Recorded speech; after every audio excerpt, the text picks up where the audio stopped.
Hey everyone, my name is Sean Cecil from the Oculus Institute, and today we're going to talk about the metric of financial success.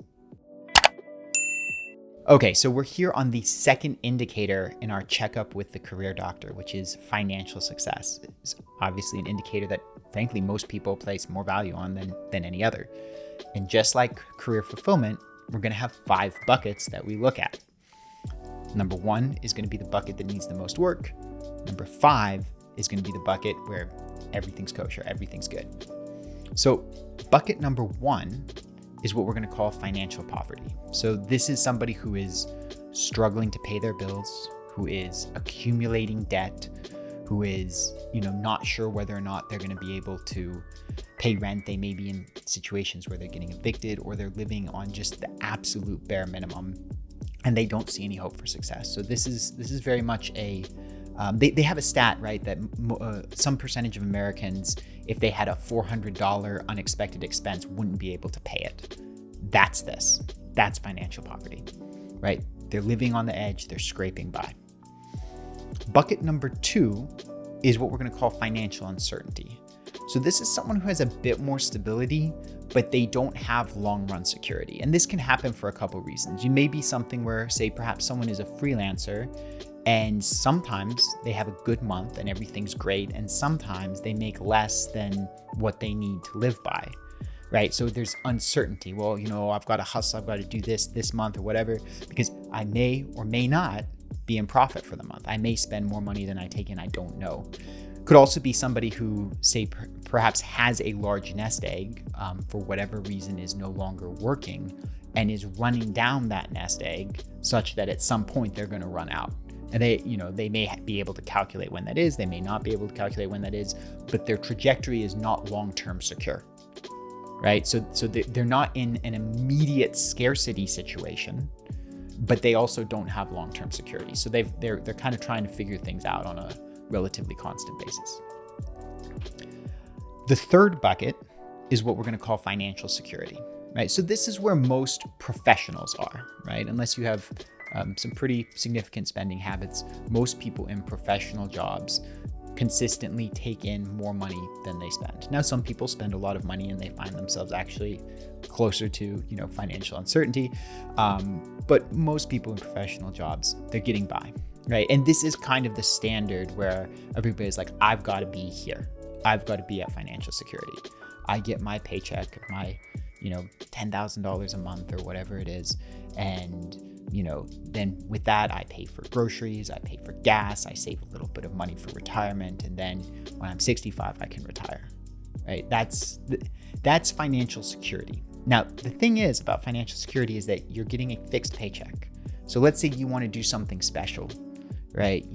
You want to go on some once in a lifetime trip to somewhere with your partner, and this is something you'd really love to do, but you've got a budget and it doesn't fit in the budget, and oh well, guess we can't do it, right? That's what you're looking at in this bucket. Now, if you go to bucket 4, we're talking about financial freedom. So the thing about financial freedom is that you have the freedom to make those choices to go spend additional money because you have the ability to make more money by putting in more work, right? So somebody can say, hey, listen, I'm going to work extra hard this month. I'm going to take on more hours. Then I'm going to have the extra income to do what I want. So their financial choices are not constrained by a fixed budget. It's constrained by the trade-off of how much work they want to put in. And you often see this with doctors.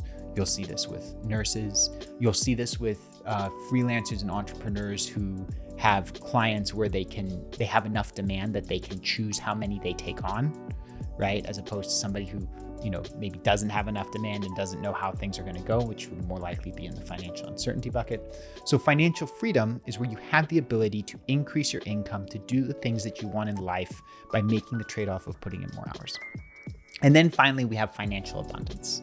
So financial abundance is where you are making financial choices without any trade-off. You are financially in a position where, because you have accumulated so much wealth, that you are earning money from investments that aren't dependent on how many hours you put in, or where you have assets that are generating enough income. Maybe you have a bunch of real estate assets that are generating enough consistent income that you have more than you need.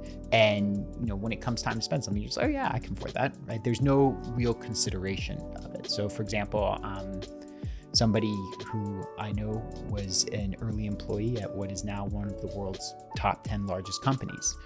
And this person doesn't worry about money. He got stock options back early on. They did very, very well. And so he does what he wants, right? He doesn't have to put in time. He doesn't have to think about it. He retired when he was, less than 50. That's financial abundance.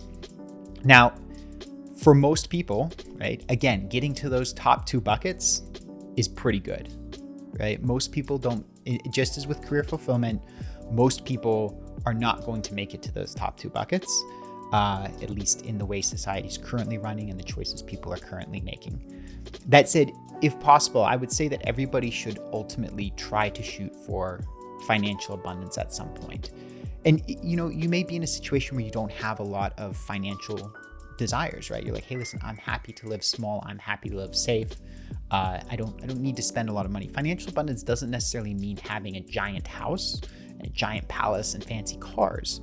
It can just be that your life is fully provided for based on passive income from a small number of real estate investments, because it's all about the psychology of how you view money, right?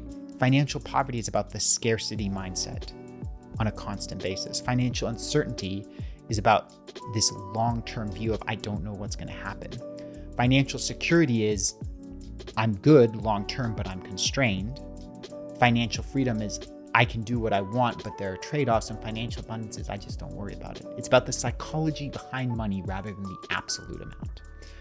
So with that said, join me on the next video where we discuss internal alignment.